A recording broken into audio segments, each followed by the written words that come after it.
everyone to the third author talk in our Dark and Stormy Night author series this October. We've been running this author series for about 16 years here on the coast. Some of you may remember that originally it began as a mystery and thriller author series, but in recent years we've expanded to include other genres such as horror, science fiction, really anything awesome and weird. And we're very happy to have you here today. This will be recorded, so everyone is muted and your cameras are off. And you'll be able to see the recording on YouTube, on our YouTube channel, probably on Monday. So, you know, feel free to share the link with your friends. I am really excited today to have two of my favorite comic writers here, Kelly Sue DeConnick and Matt Fraction.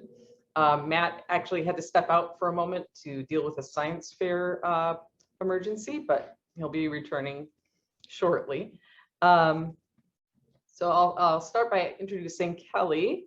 Kelly Sue DeConnick's interest in comic books began on the many military bases she lived on as a child, where comics were part of base culture. She ended up reading a lot of Wonder Woman. She was first introduced to the comics industry by writing copy for photos in adult magazines. Later, she got a job adapting translations of Japanese manga for Tokyo Pop and Viz. Over the course of 7 years, DeConnick estimates she wrote more than 11,000 comic book pages. Her name is familiar to fans of Aquaman, Captain Marvel, Pretty Deadly, Bitch Planet, and countless others. She's the recipient of the British Fantasy Award and has been nominated for both the Hugo and Eisner Awards. Mr. Kelly Sue DeConnick, also known as Matt Fitchman, also known as Matt Fraction, grew up in Illinois, and as a child he developed an affinity for telling stories and enjoyed reading comic books and strips. Fraction started in the comics industry by working for smaller publishers and became known early in his career for his creator-owned work on The Five Fists of Science and Casanova, before taking on a number of assignments for Marvel Comics. In 2011, Fraction wrote the Fear Itself limited series and revived the series The Defenders with artist Terry Dodson. He started a new critically acclaimed Hawkeye series with David Aja, which is when I officially became a fan, and also wrote the relaunched Fantastic Four. In 2013, Fraction and Chip Zdarsky co-created the Sex Criminals series for Image Comics, and he's continued to create and write essentially countless other series. He's the recipient of numerous awards, including the Eisner and the Inkpot, and has been nominated for many more as well. Fraction met Kelly when they were both participants on the Warren Ellis Forum. At least this is according to Wikipedia, so if any of this is wrong, I apologize. They're now married, they have 2 children, and together run the production company Milkfed Criminal Masterminds Incorporated, home to comic series such as Bitch Planet, Casanova, Ody-C, Pretty Deadly, and Sex Criminals. Milkfed is currently developing television with Legendary TV. So welcome. Really happy to have you here. I'm hoping maybe you'd both like to start by kind of introducing yourselves and talking a little bit about, I guess, current projects, like what you're excited about right now, and then we'll dive into some question and answer. Okay. Well, let's see. You did an awfully good job with that introduction, so I'm not sure what else to add. I am currently working on a few things, a stage play, and I know, but I can't. That's all I can say about it. I'm working on a stage production, and it's been about 20. I have a theater degree. It's been about 20 years since I worked in live theater, and so I'm very much enjoying being back at that.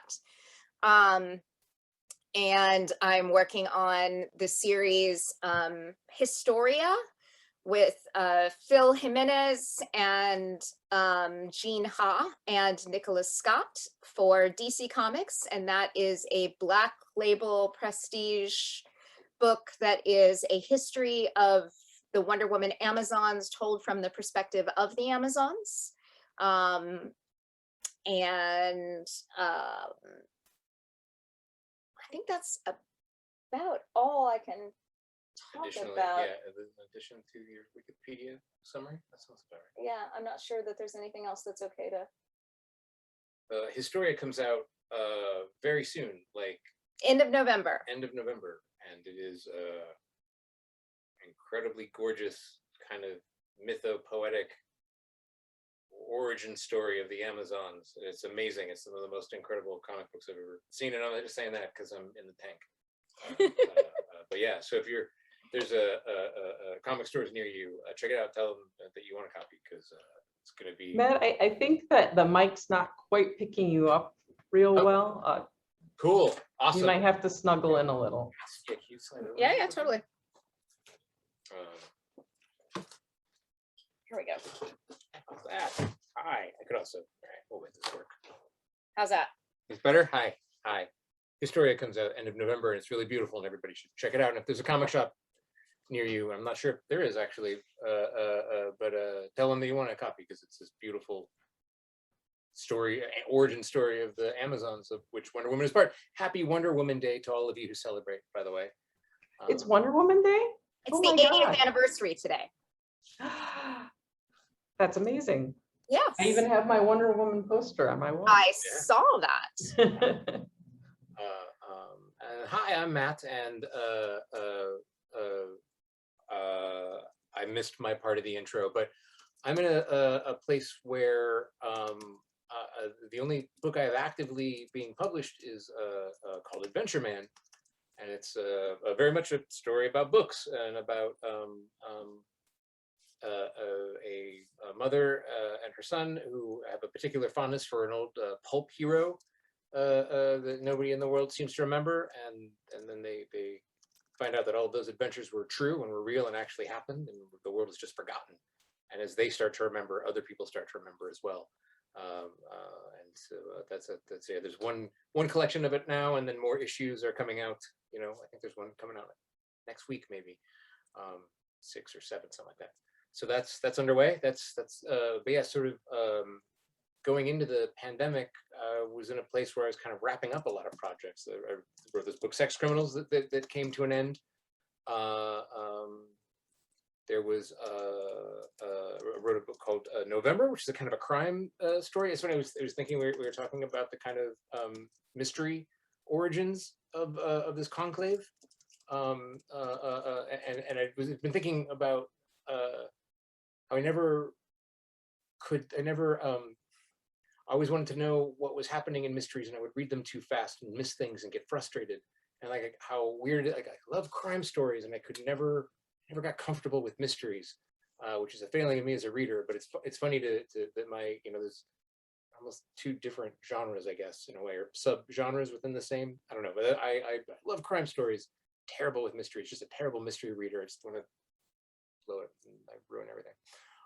Anyway, that's called November, and that was a series of 4 kind of graphic novellas that told a story that I guess was kind of a mystery, and that nobody knew what was happening. And over the course of them, you find out. I guess that's kind of a mystery.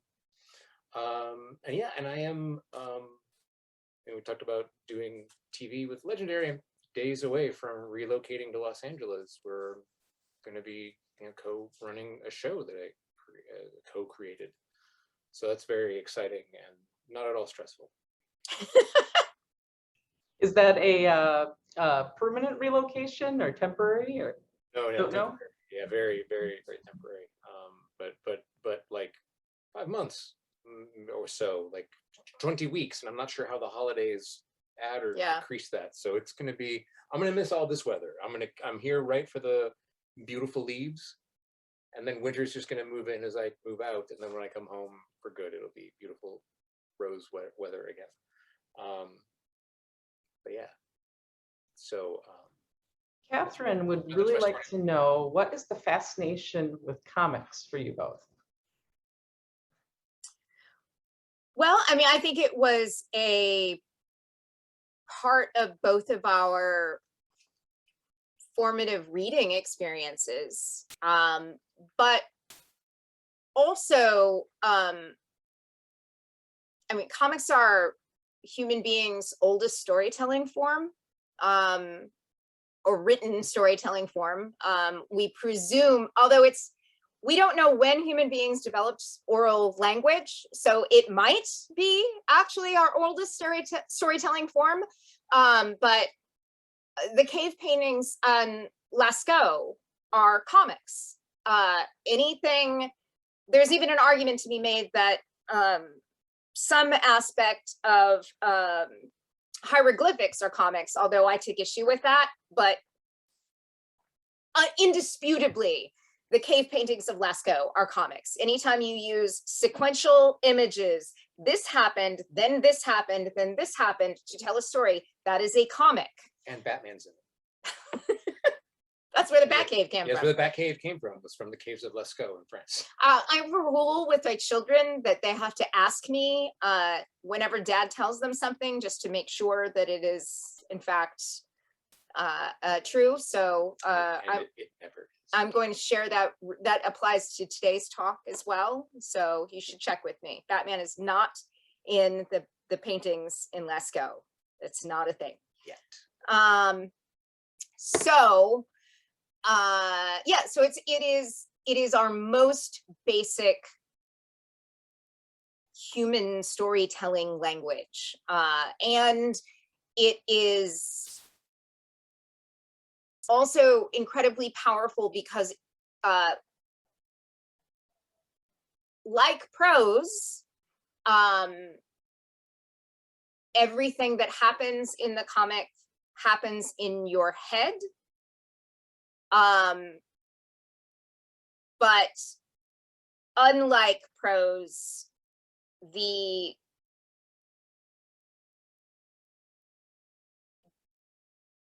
use of pictures stimulates more of the brain than just words alone. So it has there's a neurological aspect to reading comics that makes them especially powerful. I was always drew compulsively, and actually kind of my educational career anyway, like started in fine arts.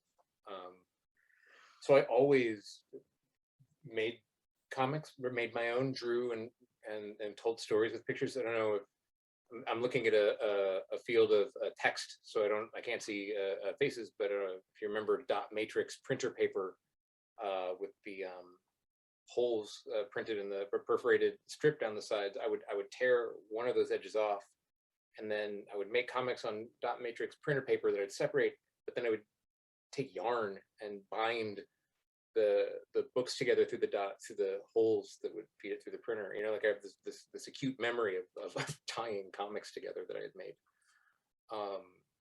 And I was always just telling stories with words and pictures. Always, it was a huge part of how I read and what I read. They were always around, or you know, there was always comics in the paper. Or, you know, I remember like being really young, like 4, and reading a Doonesbury collection from the late 70s, which is full of political references that even if you were a political person in the 70s could get a little obtuse, and like asking my parents, you know, questions about, you know, what does the T in Spiro T Agnew stand for, and you know, these, like, I didn't know that, you know, I read it left to right continuously and didn't know that they were collections of daily newspaper. You know, it's this memory of like, oh, it feels like it resets every time, not knowing that it was daily, but feeling the tempo of a daily, you know, setup, elaboration, punchline kind of structure and stuff. So all kinds of early reading memory attached to comics, and it's a something about it. It's something about the way my mind works, the way that I sort of interpret time and space and memory and things. That sort of medium that relies on our ability to fuse these two things together and find our own, you know, this is something unlike prose or filmmaking. With a comic, I can't control how you read it. and you can't control how I read it, right? You can go backwards and forwards, you know, you can stop, you can skip ahead, you can go back, you can rewind, you can take as much time as you want. You read the words and the pictures, and how do you go and what do you do? And, you know, ultimately that's a journey that every reader takes on their own. And something about being trusted with that, something about feeling like a co-conspirator. I like having co-conspirators, and I like being treated like one. And something about the form always sat well with me and fit well and made sense in a way that kind of nothing else really does. It's almost like you're collaborating on making a movie with the reader. Right, if the reader could control how long every shot lasted. Right, exactly. Because even then, even in film, like a director is controlling that pace and that tempo, right? And even if you're watching at home, you're trying to pause things, you can't really do it like you can in comics, you know? Yeah, something about the form makes sense to me innately, which is a lot of what November was about, me figuring that out, kind of making a piece about that, for what it's worth, but also crime. So Kelly, something you said about the way that you have words, but you also have the imagery there, kind of made me think about, you know, in libraries, we often run into, people having a more visceral reaction to comics than they do to other forms of media. You know, I'm thinking about, there's often a lot more concern, not just in libraries, but also in media, I think, about portrayal of sex and violence in comics. And I think that, do you think that that plays into it, that it's like, wow, it's right there, you can open it up and see it? Or what do you think the psychology is of that? I think there's probably two things. One would be exactly as you suggest. I think that comics are very lizard brain and very visceral, and as such elicit very strong reactions. And also, I think that there is a tendency, for reasons we could get really long-winded about, to conflate medium with genre, and to believe that all comics are shared universe superhero comics, and also that all comics, including all shared universe superhero comics, are intended for children, and therefore they need to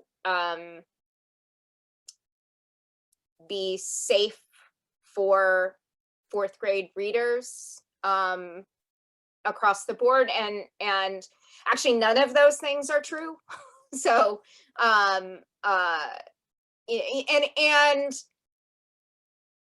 you know, I don't blame the folks who have those ideas. I understand where they come from, but I blame our industry for not doing a very good job of advocating for us. You know, this all happened, it all starts in the 1950s with Wortham, who was testifying before Congress that comic books were causing juvenile delinquency, and all of that was now, we know, based on falsified evidence. So it was not only bad thinking, it was actually like, there was a cheap politician that was running for New York an election in New York City somewhere, and there was a sensational kind of lurid murder, and the killer was found to have comic books in his room. He had a lot more pornography, but comic books, and like horror comics that were very popular at the time. And it was an angle. It was I'm going to crusade to protect. Look, this is the, you know, it was an election stunt, and they found a guy who would, you know, testify however you wanted him to if you paid him enough, who would, you know, and he was very media friendly and went around screaming and yelling about, on his falsified evidence, about how, you know, comic books are corrupting children. And it was like a fix. You know, rock and roll was too big, and there was already a war on pornography, so they went after comics and managed to make the industry in the United States really juvenile focused for a long period of time. It's just hard to escape that cultural memory. Whereas if you go somewhere like France, you know, or Japan, even more so, it's, you know, we were in France when a Asterix book came out. Its initial print run was 2 million copies. And it was on the side of buses and billboards. It was like they're advertising Dune. It was everywhere. It was like a cultural event, and 2 million people went out and bought this Asterix, you know, this little funny Viking comic the day it came out. There was no like sniveling or derision that it was for children or anything like that. Just culturally it's different. You know, the god of manga, Osamu Tezuka, died right around the same time as the last emperor died, and their funerals were the same size. And the media was covering the emperor's funeral was there, and they couldn't figure out like who is this guy? Why is his funeral just as big? We don't understand. It's like, well, you never had him. You didn't grow up reading his books like literally everyone in Japan did, right? Sort of the equivalent of Disney. Yeah, right. Like, yeah, writ larger somehow. Yeah. So, you know, and the libraries are a public resource, right? And it's one of the only places you don't have to pay money to go anymore, you know, and it is a place where kids go and learn to read, and all this stuff is out there and available. And it's I think bad cultural artifacts combined with, you know, the same reason people always try to ban books and things like that. And yeah, I think it is, you know, tame compared to video games and the internet and movies and in terms of content, but something about that context of a public library with our own cultural baggage makes it easy to get worked up about, because well, comics are for kids. I love comics. Donald Duck, right? Everybody reads that. And now there's this filth. That's a big leap from Donald Duck to the kind of stuff I do sometimes. It is not appropriate for children, but you know, I've read some pretty terrible Donald Duck comics too. We have a message from Jonathan, who says, my daughter Chloe wants Kelly to know that she likes her red hair and she prefers reading comics. Hi, Chloe. Thank you. How old are you, Chloe? Chloe, our kids' teachers say the reading is the important part. Comics or what do we call it? Books? Prose. Prose. Comics are prose. The reading is the important thing. So our kids' teachers say the reading comics is great. So, you know, thumbs up from us. Yes. 10. 10. Excellent. 10 is an excellent age. Good job. You know, it's kind of funny because I started reading comics really not until I was in college. Comic book stores, there was one comic book store in my hometown. It was not a place that I was really allowed to go. It was a little shady, and it was not a very friendly space. So I ended up, libraries were mostly where I got my comic books from. And luckily the Kalamazoo Public Library was kind of one of the early adopters of collecting graphic novels and trade editions of the comics. And one of the things I discovered very early on is that I had to train myself to look at the pictures as well as reading the words, because I would read the entire comic then be like, I have no idea what happened. And it was because I'd forgotten to slow down and actually look at what was happening and not just read the dialogue or whatever. And that's part of the craft of comic making, Mhm. is to use the placement of the balloons to guide the eye to make sure that you're not missing important parts of the art, because It's one of the things that an artist has to work on when they're composing not just a panel but the whole page is, what do I want to draw and what words have to go in here, and how are we going to find that balance and make the eye go from place to place. We call it eye flow, and it's a very interesting, especially when we're adapting comics from languages where they read right to left. Or up and down, vertical, right? Yeah, so that it becomes, but the right to left shifts the flow of the page design. So do you flip the art? Because that's not always going to work either.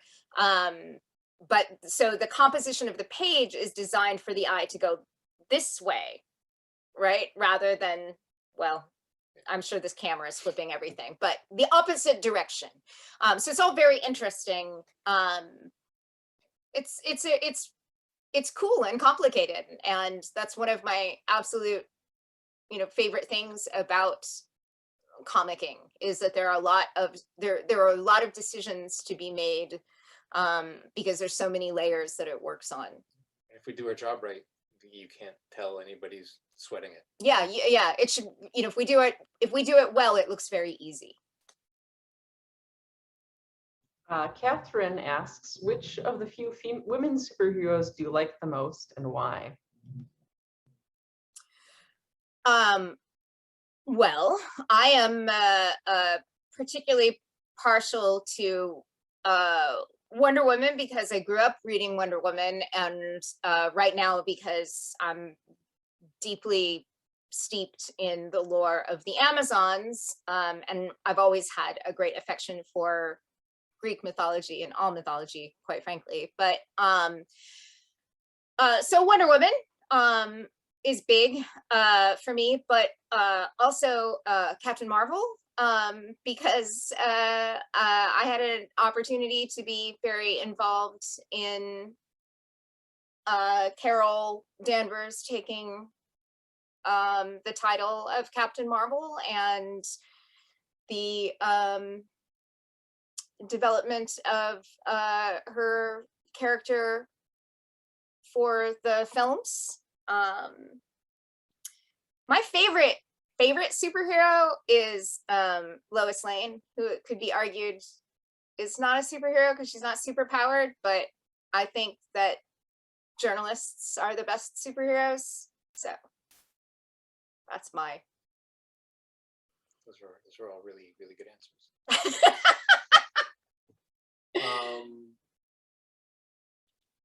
I like.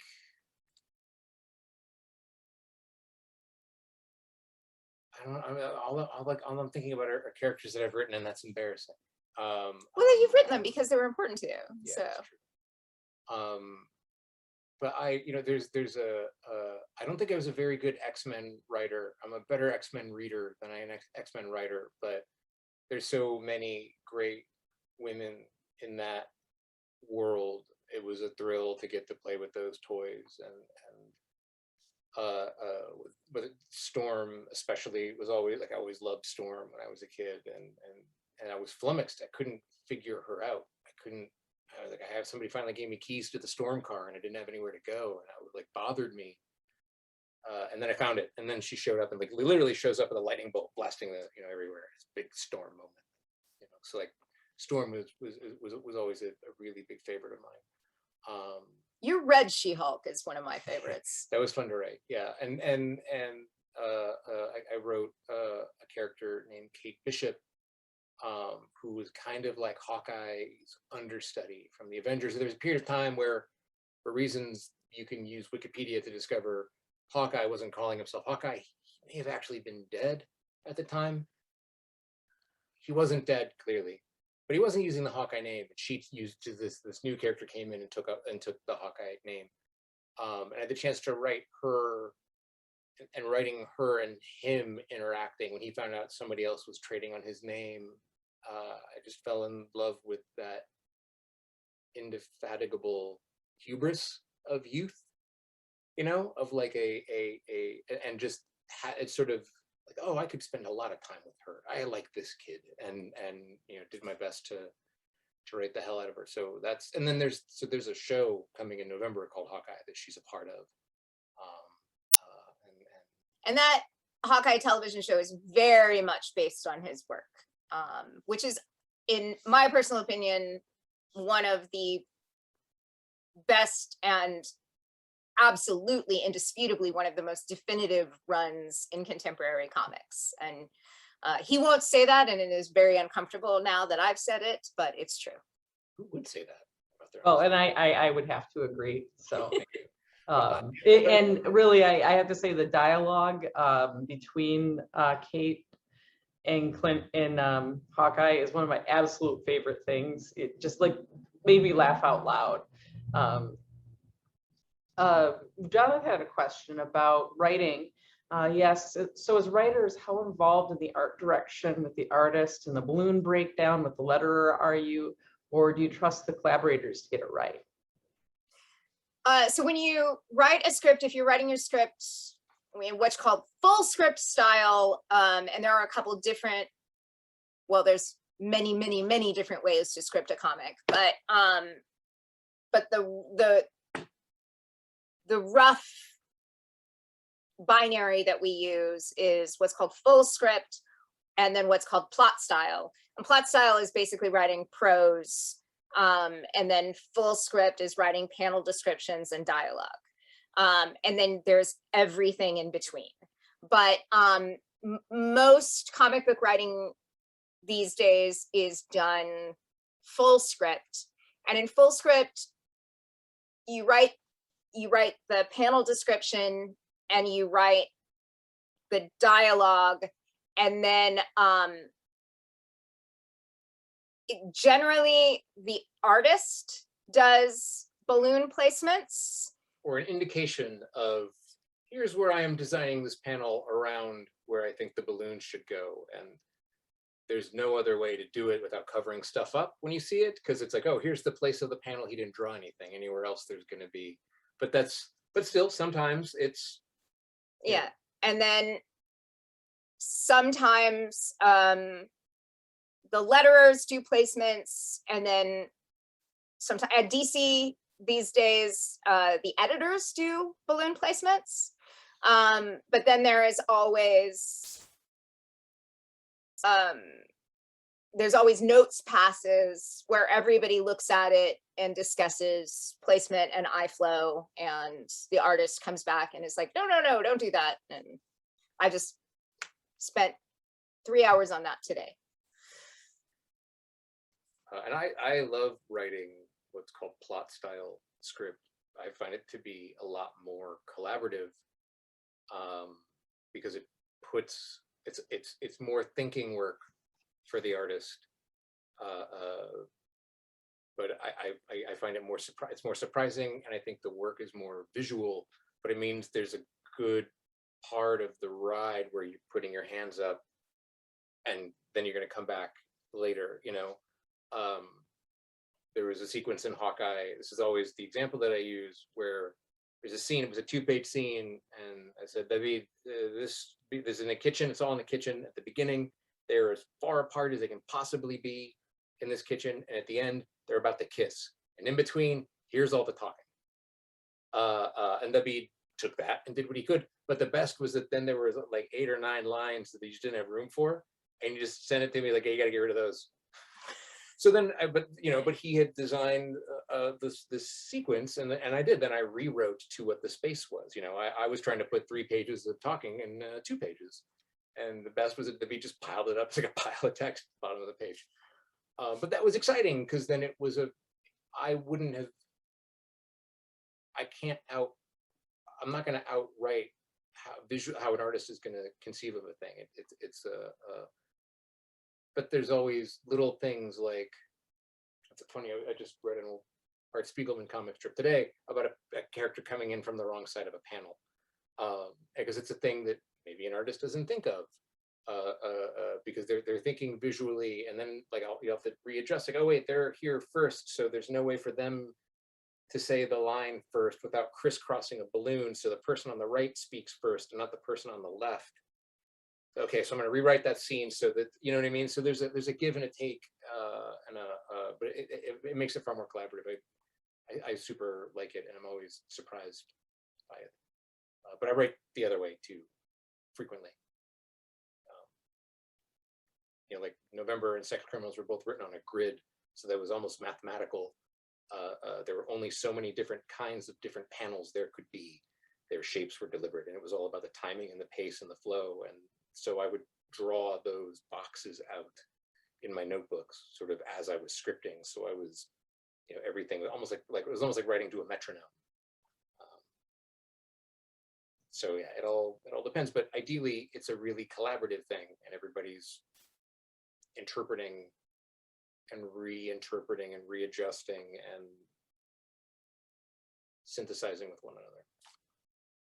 How long does it take to kind of do a typical issue from start to finish? When do you need it by? Okay. It takes that long. And then a little bit longer. Yeah. Good. I'll get you like the first 17 pages.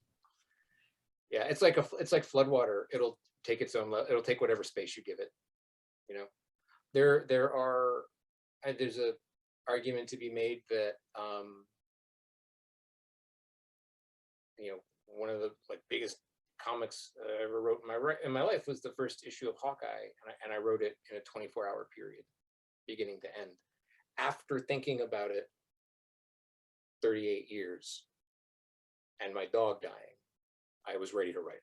You know what I mean? That was just the typing almost, but it all came out in one sort of, as long as I could stay awake, it all came out. Others take forever, and you just doodle forever. But Catherine has a question about basically the graphic novels. As she puts it, graphic novels are just long comics. Do you interact at all with the likes of Roz Chast or Alison Bechtel? How does that breakdown work in the industry, I guess? Interact in what regard? Like socially? There's no format snobbery sort of, that I've encountered. Maybe sometimes superhero people are held a little differently but then there's breakthroughs and there's stuff that isn't, so it by and large, comicers are comicers, and we all sort of share the same kind of headaches and experiences. Yeah. And it's really exciting now that we've been, I guess we've been kind of doing this long enough that we've seen kind of a new wave of young creators come in. In fact, one of our former interns, her first graphic novel is about to come out that she started to work on when she was our intern. She was working on it. We would talk about it over lunch with her. But this is a generation that grew up not having to hunt down graphic novels at the Kalamazoo Library, but don't know a world where there's not graphic novels sold at Target and Best Buy, which if I could go back in time and tell 10-year-old me anything, that you could buy comics at Target and Best Buy, would be the hardest thing for me to believe. But there's been such a sea change as graphic novels and comics of all kinds of content have exploded here in America that nowadays it's all almost interchangeable. Yeah, and there's a very interesting Matt, and I'm 5.5 years older than Matt, and so there's a what? I know, sorry, you had to find out like this. Can't believe it. But there's it's a significant 5.5 years as far as our experience of comics as young people goes, because for him that's wild, right? That comics would be in Target, but for me it's almost wild that they weren't for a while, because when I was growing up, comics were everywhere. Sure. So that's interesting. Yeah. I remember them being at grocery stores and 7-Elevens, but it was no, they were they were everywhere. And they were very much a part of public spaces. And then the rise of the ooh, do you have lightning? No, I was sitting still for too long and my office lights turn off if okay, I don't move. So, I call it my poor man's Fitbit. Oh, it's all good. So with the rise of the direct market, comics left public spaces and went into private spaces, and that's when we started having gatekeeping experiences like the one that you had, where comics, you don't feel welcome in a comic shop. So the comics used to be everywhere in the world that you were, and so so it's a significant difference that's sort of interesting. But I think getting back to Catherine's question a little bit, one of the significant differences that we're not talking about here is in the graphic novel, in the way that I think Catherine means it, we're talking about a full package cartoonist who writes and draws the book, right? Versus the model that Matt and I work in, where we work with an artist. Now, the model that we work in was developed for the assembly line structure of monthly comics, because you can't put a comic out monthly if you both write and draw it for the most part. It has to be a team of people in order to put that together in 30 days. Whereas someone who is doing a graphic novel for the book market, it has the ability to take the time to write and draw the book themselves. So it's a very different marketplace that has constructed two very different systems. And there, just as there are in, you know, film, sometimes some people who will they'll make overly simplistic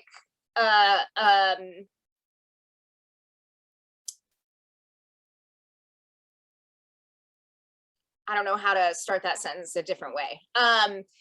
There's the sort of like, you know, oh, the single vision auteur is the preferable work, versus the, you know, the assembly line corporate comic is terrible. And I actually think that there are some incredibly brilliant assembly line corporate comics that were made by teams of people who, just like teams of people make theater, have done some really incredible work and really pushed each other to be better. And I think there are some comic auteurs who needed an editor real bad, and vice versa. There are some garbage assembly line corporate comics, and there are some brilliant single vision auteur comicers, and I don't think one is inherently better than the other, but I think that we have a tendency in America,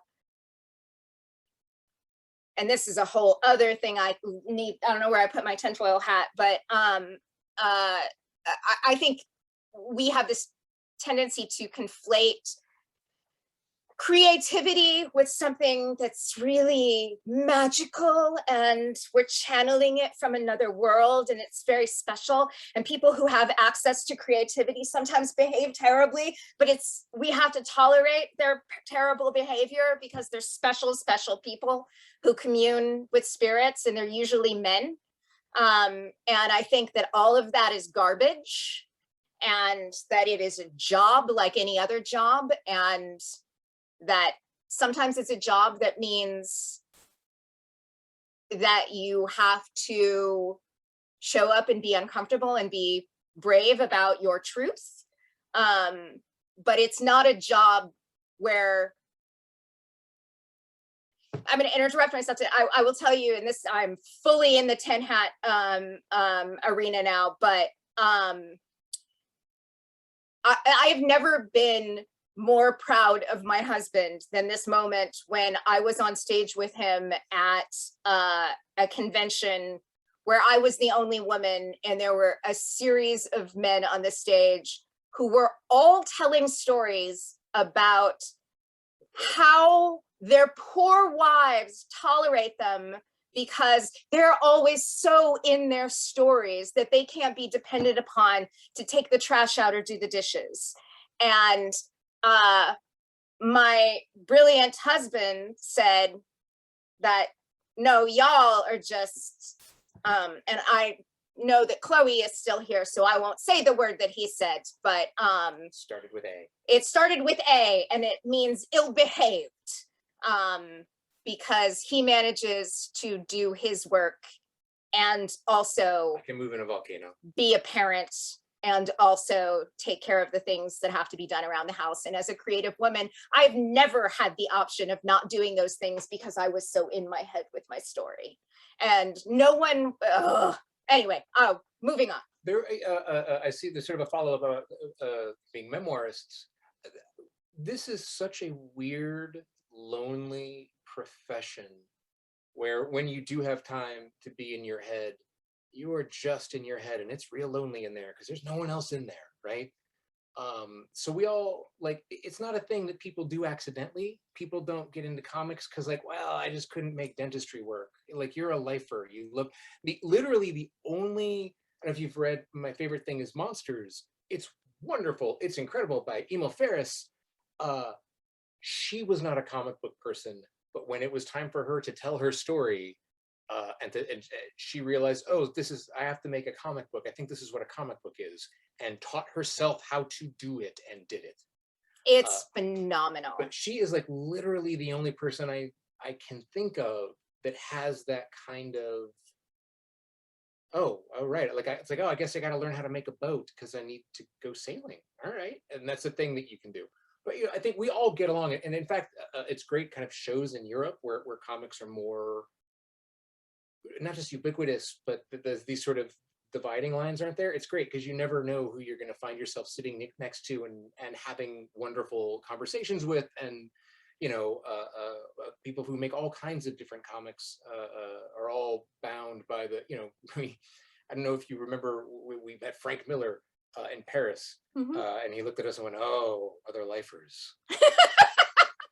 Like, hey, you have the curse too. Yes. Like is that. So there's a kind of, or yeah. So it's great. We always hang out. It's always cool, especially to meet someone like Roz Chast, whose work is so not what I make remotely. I couldn't make a Roz Chast comic if I spent a lot of time and energy on it. And that's so delightful and so refreshing. Yeah. Like I used to work next door to a Subway. I worked at a comic book shop next door to the Subway, and I have yet to really enjoy Subway ever since. Like I don't want the smell of I smell it all the time. Like I can't stand the sound of so yeah, no, Roz Chast, I would much rather read something that Roz Chast wrote than like a Superman comic or something. So it's more exciting and energetic. So no, we all tend to get along quite well. It's lovely. I love that cross-pollination is really exciting. I got to hang out in a train station with Joe Sacco, whose work is jaw-dropping in every respect. Journalist. And yeah, that's journalists are my heroes. And what was Linda Berry. We did a workshop with Linda Berry. Oh, yeah. Oh my God, that was so great. Who is another full package cartoonist, who does everything herself, and teacher and like life coach. She's just a phenomenal human being, and someone also who believes deeply that we all have access to creativity, and every job is you have to capture in a special jar. Yeah, you don't need to be born with some fancy gene that makes you an artist. You're an artist. I just had this. There's a guy named Richard McGuire who did a book called Here, and I was exposed to his work really young through part of Art Spiegelman's Raw comics, Raw magazine. It sort of came out as a sort of art comics out of New York that Pantheon published, so you could find it in bookstores every now and again. And he was telling a story about the space in which a house one day would be built, lived in by multiple generations of different families, and then fall into disrepair and ruin as nature reclaimed it, and eventually the earth collapsed in on itself, becoming a red dwarf. And all of this could happen on a single page. It was a little bit like hearing punk rock for the first time when I was a kid. It just sheared the top of my head clean off. And to my delight and surprise, in 2016, Up Talk, he finished it. It was a graphic novel that he was quietly chiseling away on, doing whatever else Richard McGuire does in his life, and then published this 300-page book. And it was incredible, the whole experience. And then there's a digital comic where you can like shuffle through centuries and millennium and just swipe panels in and out. It's like, so not only does he make the perfect comic, he makes the perfect, digital comic the same year.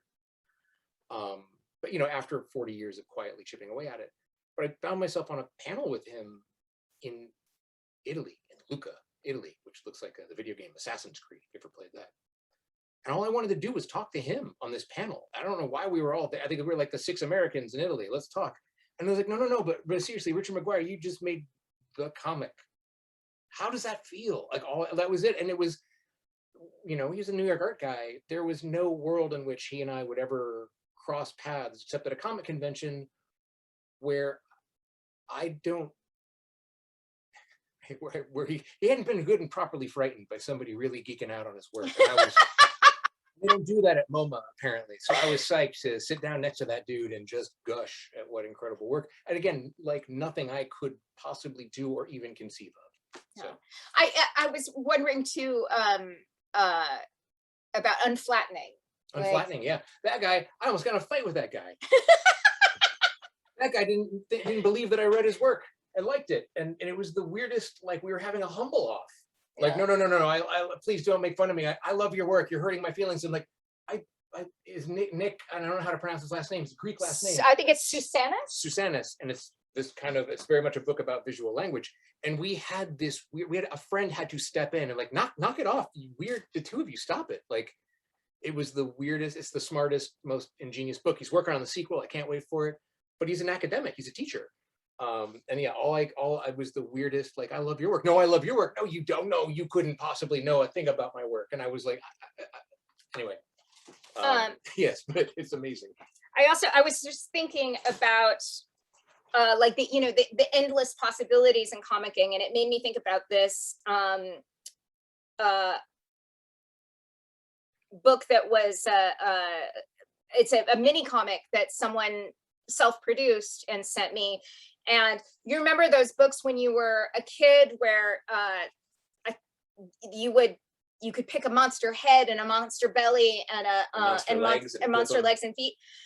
This is a parallel narrative. It takes an Ovid story, Chaucer and Gower, and does it in 3 tiers of comicking, so that you can decide whether you can mix and match those 3 authors in this one story that's interpreted in comics in this way. It's finally the Ovid Chaucer crossover you didn't think was going to happen. Yeah, it's completely wonderful and brilliant and innovative, and I'm so delighted to have it. And so again, not a thing and either of us would ever do. Yeah, that, like, is like this kind of life-changing, inspiring, thrilling thing some weirdo yes like devoted some of their life to. It's great. And yeah, and this is comicking the same way that Lascaux is comicking, the same way that Superman is comicking, the same way that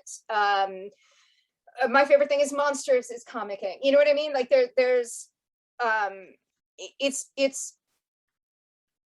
it's all one big exploration of this kind of language, if that makes sense. I'm going to put this is made by Kristen Haas Curtis, and I'm going to put her website in the chat. Awesome. It's like a beautiful object too, which is really cool. Like, yeah, it's clearly you can see that's like hand sewn and hand sewn. Yes. Yeah, and I think that's one of the other things that is really kind of cool about comics and graphic novels is the way that they run the gamut from like hefty art objects almost to, single issues that are kind of meant to be read and discarded. And unless you're like one of the crazy collector people, but yeah. No, I mean, this was as another one of our interns, Cassidy Fernandez, who does little, what they call mini comics. And Cassidy's incredible and very, very gifted. And she does these like short stories. Yeah. Like really thoughtfully observed short stories in a way that kind of outside of like the New Yorker and literary magazines we don't really do in this country anymore. Yeah, and it's just ballpoint pen and mimeograph, and it's tremendous. And this is every bit as much comics as anything else that we've talked about. I think one of the things I love about comics, another thing I love about comics is that anyone can make a comic. I think a lot of people have this idea that, you know, oh, I don't draw, so you know, you can make a comic with stick figures. That's okay. In fact, there's a Ivan Brunetti who teaches comics at the art school in Chicago. Has a book called On Cartooning, and in his class, he doesn't care how well you draw. The comics you make have characters that are circles and triangles and little lines. That's it. Like, it's to kind of democratize the process. And that's what Linda Berry has you do in her workshops, is the Ivan Brunetti kind of style of Real simple. Yeah. Well, I feel like I could geek out for hours, but we are running out of time. Any last questions from our audience, or any wrap up from the two of you? I just want to say thank you I think so all much. that gnarly weather rolled in here. Yes. Catherine, that all just You're over. welcome. Now it looks real gross out here too. Wow, all right. Fall's here, winter's here. Yes. Thank you, everybody. Thanks for staying dry. Chloe. Oh, Chloe Yes. would like Oh, to yay, Chloe. writing job. about her cat. All right, Chloe. This is when Captain Marvel went into space. I had been writing a lot of Captain Marvel doing monologues, and so I was like, well, if she's going to go into space, I have to give her to somebody to talk to. So I decided that she would take her cat with her, and that's how her cat became an alien, and that is how her cat became the Flurkin. And now I have this little toy of a cat with tentacles, and it is my favorite thing. So yay, cats. Sky's the limit for cats and comics. That's right. Well, thank you again. This was really, really fun. And, you know, if you make it to the coast, please stop by Driftwood Library, say hi. We would love And that. folks, most of the comics that were mentioned today, we do have in the library, or we can get. So, you know, and if you're intrigued and have not read comics before, you can come talk to me, and I can try to match you up with something that I think you'd like. So Yes, take advantage that. of your comics Gandalf. Everybody needs a comics Gandalf. Also, if I may, before we go, today on Donors Choose, which is a website that helps school teachers raise money to outfit their classrooms, because we don't take care of our school teachers in this country.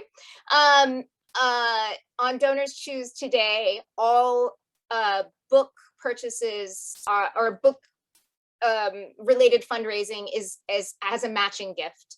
And so if you go onto Donors Choose and you search comic books, you can find classrooms that are trying to buy comic books for their classrooms, and you can donate any dollar amount and it'll be matched. And it's kind of fun to look through the classrooms and see what books they're asking for. But if you have $10 to spare, today is a really good day. You can turn that $10 into $20 and help somebody get a comic book for their classroom and help a kid find a love of reading. Awesome. Well, thank you again. This was great. And next week, our guest is Gabriel Urza. So if folks need the Zoom link, just send us an email, librarian@lincolncity.org, and we'll get you hooked up with that. And thank you everyone for joining us today. Thanks, everybody. Thank you. Thank you.